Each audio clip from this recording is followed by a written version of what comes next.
Have you been watching The White Lotus on HBO? It just concluded the season last night, so if you're not watching it, is it something you should be binging?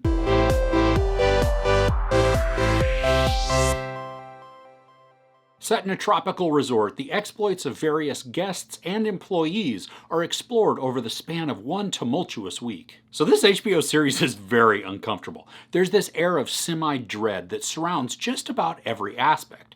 Now the show opens with an ominous setting in an airport, and there's mention of a tragedy that had happened at the White Lotus Resort, and then we witness a box with human remains being loaded on a plane.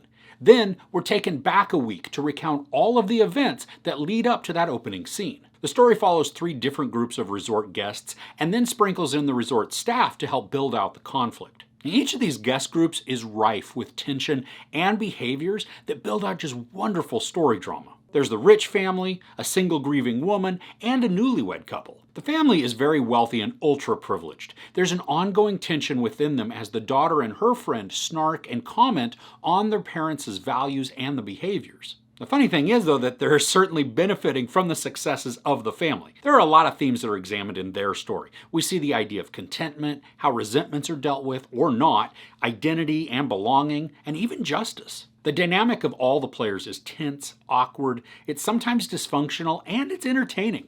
Steve Zahn, Connie Britton, Sydney Sweeney, Brittany O'Grady, and Fred Hechinger make up the group. Now, I was highly engaged in each of them, but I didn't like most of them very much. Fred Hechinger's character of Quinn was the most sympathetic, as he would just be tossed aside much of the time because of his quieter demeanor. I was surprised, though, when it was mentioned towards the end of the season that his character is only 16. He looks and acted much older than that, so it was kind of a hard thing to buy into. I enjoyed the struggle and growth that we watch occur between the members. They're wildly flawed and can be very off-putting at times, but they still made me become very invested in their outcome. Jennifer Coolidge plays Tanya, a grieving single woman staying at the resort, and Coolidge is just so awkwardly wonderful. She stammers and hem-haws around just about everything, which makes her a very frustrating character to watch, but she also has vulnerability to her, making her very sympathetic. She's kind of like a car wreck at times, where I need to look away, but I can't.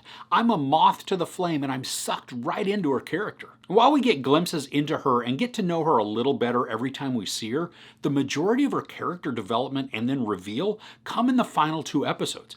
I loved her in these, even though there was a story arc with her that did break my heart. Now, the newlywed couple is made up of Alexandra Daddario and Jake Lacey, and they produce a good amount of palpable discomfort. Lacey is pretty much a dirtbag wrapped in a nice package. He's extremely rich and even more a spoiled man-baby. He has this ongoing tantrum through the series that did get old after a while, but he certainly sold his performance and made me dislike his character from start to finish. Daddario looks, though, as if she's on the verge of a breakdown at every moment, which is understandable given all the context that we witness with her character. She plays her meek character really well, and when there are moments for her to stand up and be strong, Daddario also plays that character correctly. She sticks with what she's built, making the character believable, but very frustrating. There's an added complication in their relationship that is so wildly cringy and yet played perfectly.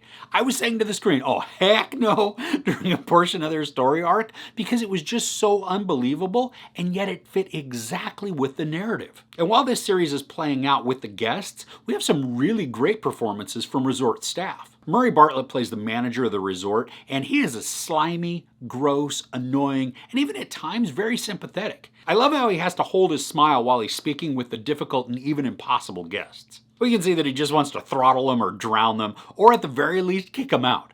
The privilege and demands are sickening at times, but then Bartlett's character can be exactly that as well. He's not a totally likable character, and I think that's why I liked him so much. He's conflicting, and despite all his massive flaws, he's having to also put up with ridiculousness from people that have nothing better to do than complain. Probably one of the most heartfelt and sympathetic characters in the show is played by Natasha Rothwell. My heart broke for her character, even though I was pretty sure of the final outcome right from the very beginning of the show. She has a huge heart and pours so much into the people around her. She's a loyal friend and confidant, and then she extends her kindness to the guests. The joy and disappointment she experiences and then displays is very convincing, which is why she resonated with me so much. Now, the show is only 6 episodes and they're each about an hour long, so it's going to go by fast if you're binging.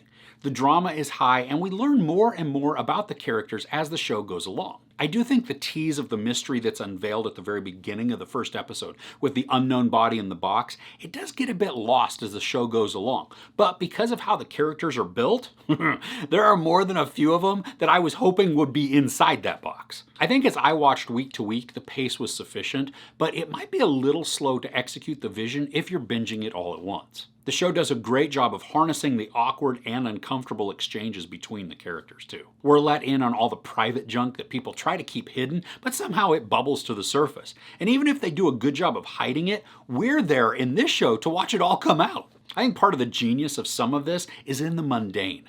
Jennifer Coolidge is only there to grieve. Now sure, she's a mess of a character, but she's not some massive presence. She dominates the attention because of her awkwardness and her lack of social awareness.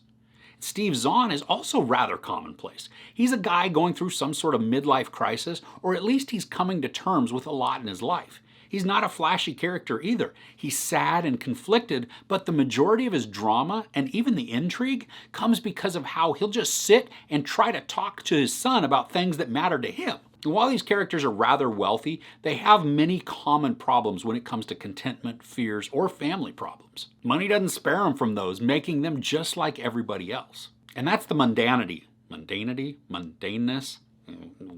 Whatever, I'll make up a word. The ordinary is what I think I loved most. The show is able to take people on vacation, as flawed as they are, and craft stories around them that are engaging and dynamic without making them larger than life. I'm sure we can all recognize traits in these characters that remind us of people we know, or even in ourselves, and that's the scary part. Overall, The White Lotus is a compelling and engaging drama that is both uncomfortable and exciting. The acting is wonderfully executed, creating flawed characters that we love to hate. While the pace may be a bit slow and portions are repetitive, the world that is built is captivating and dysfunctional. There is sex, nudity, a ton of profanity, and some violence. I give The White Lotus 4 out of 5 couches. What's an uncomfortable drama you've seen? I'd love to hear your recommendations in the comments below. If you enjoyed this review, please give it a like. Also, don't forget to share and subscribe. I'm Chris. This is Movies and Munchies. Thanks for couching with me.